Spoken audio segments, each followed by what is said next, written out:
It was just after midnight when I ordered the ride. The streets were slick from an earlier storm, and the glow of street lamps reflected in puddles like tiny pools of molten gold. I'd stayed late at a friend's place, but the night air had that uneasy stillness that makes you want to get home as fast as possible. The app pinged. Your driver, Mark, is arriving in 2 minutes. I glanced at his profile picture. A middle-aged man with a polite smile. His rating was 4.9 stars. Nothing seemed off. A black sedan pulled up, its headlights cutting through the dark like twin knives. The windows were tinted, and for a moment I couldn't see inside. Then the passenger window slid down halfway. "You for Daniel?" the driver asked. His voice was deep calm. "Yeah," I said, getting in. The interior smelled faintly of leather and something else I couldn't place, like burnt metal.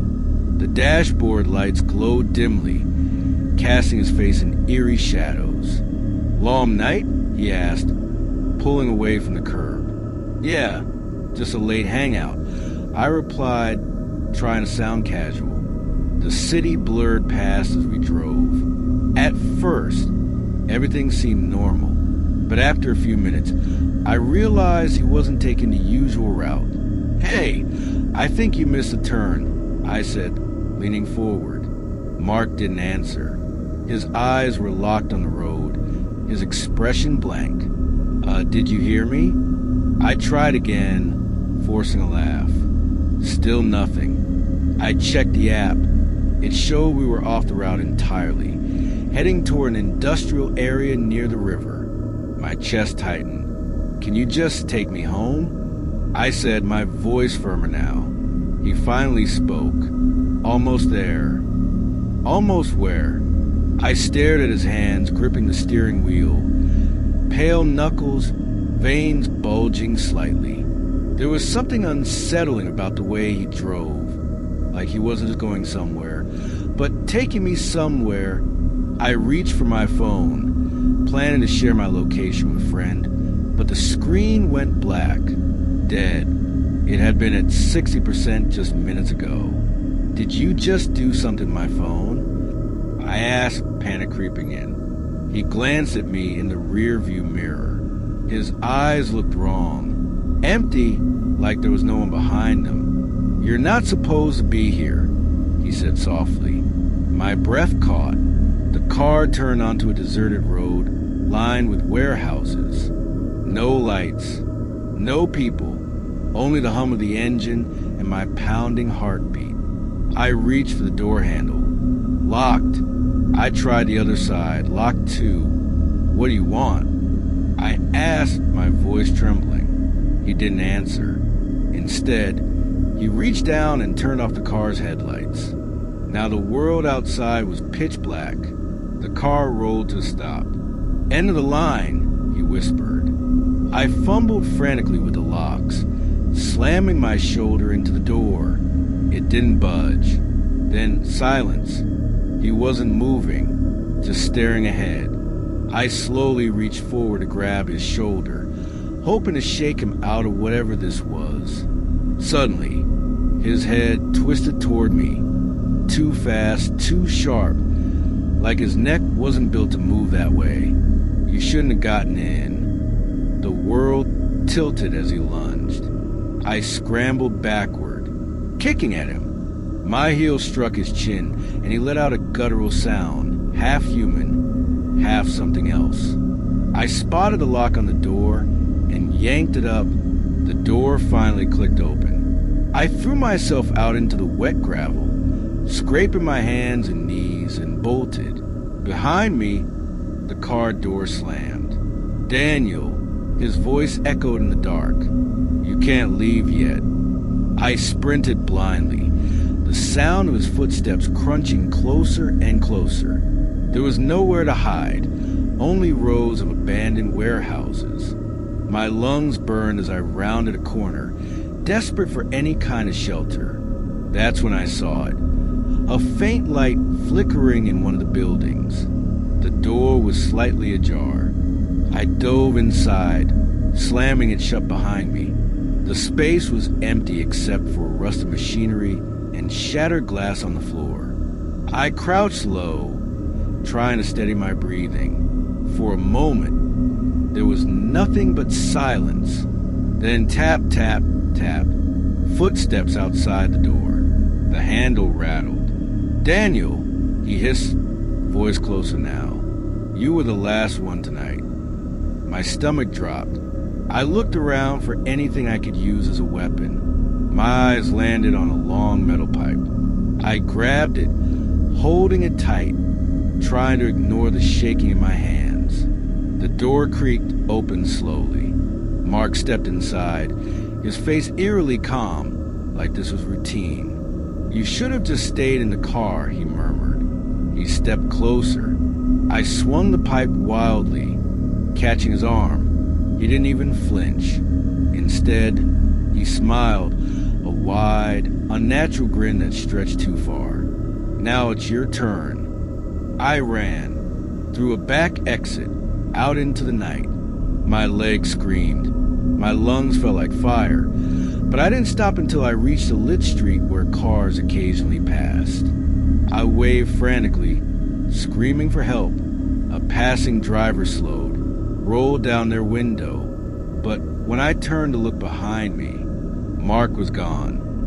The police searched the area for hours. They found the black sedan parked in the warehouse district, doors wide open, but inside there was nothing. No trace of Mark, no trace of anyone. When they ran his license plate, it didn't exist. Neither did his Uber account. I stopped using ride-sharing apps after that.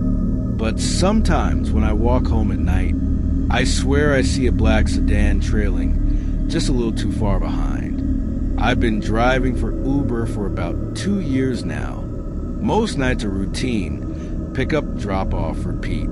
People tell me their stories, complain about their lives, or just sit quietly on their phones.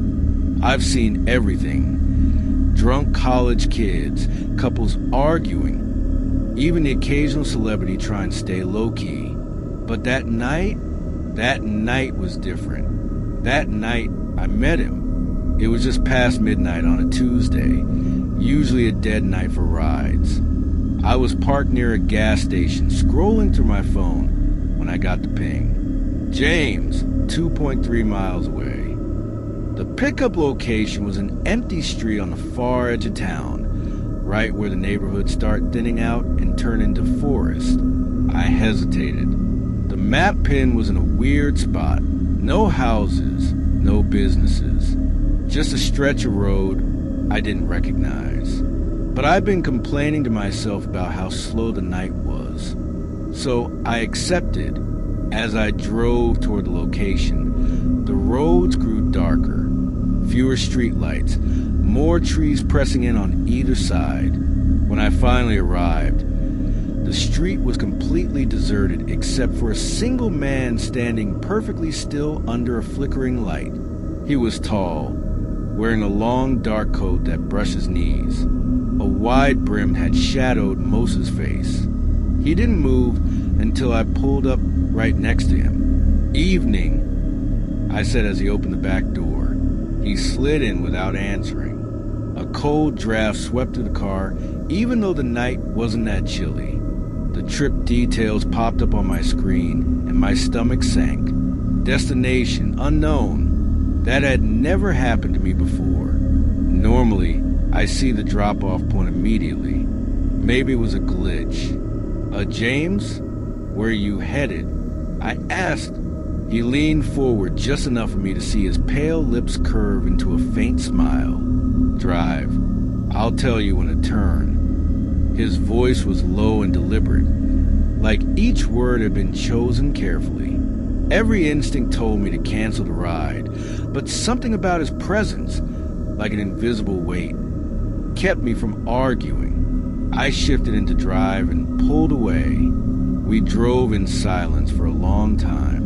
The further we went, the more isolated the road became. The occasional house lights disappeared, replaced by walls of trees. I kept glancing at the rear view mirror. He wasn't on his phone. He wasn't looking out the window. He was staring directly at me. Try to sound casual. I asked, "Long night?" That faint smile widened just enough to show his teeth. Teeth that looked wrong. Too sharp, almost unnatural. "I've been waiting a long time to get picked up," he said softly. The hairs on my arms stood on end. I forced a nervous laugh. Suddenly, my phone buzzed with notification. Ride canceled by passenger. Before I could react, he whispered, "Keep driving." The app screen went black. The GPS map disappeared. I need to pull over," I stammered. "No." His voice cut through me like ice. "We're almost there." The road narrowed until it became a single lane of cracked asphalt. The trees bent overhead, blocking out the moonlight. My hands tightened on the wheel. Finally, the forest broke open into a clearing. Sitting in the middle was an old, abandoned gas station. Its windows were shattered. The rusted sign creaked in the wind. The place looked like it hadn't been touched in decades. "Stop here," he said. My heart was pounding so hard it hurt. "This isn't safe. I'm taking you back." He leaned forward until his face was inches from mine. That was the first time I saw him clearly. His skin was grayish, stretched too tightly over his bones. His eyes were pitch-black pits, endless and empty. "You already brought me back," he hissed. The car engine died instantly. Every light went out, headlights, dashboard, everything. I couldn't move. I couldn't breathe. The passenger door opened on its own. He stepped out, but before leaving, he leaned down to my window. "Thanks for the ride," he whispered, voice colder than the night air. "See you again soon." He walked toward the gas station and, right before my eyes, vanished. I sat frozen for what felt like forever. Then, without me touching anything, the engine roared back to life. I slammed the gear shift into drive and floored the gas pedal. I didn't care where I was going. I just needed to get away. When I finally reached my apartment, I bolted inside without even locking the car. I was shaking so badly, I almost dropped my phone. I opened the Uber app to check my trip history. There was nothing.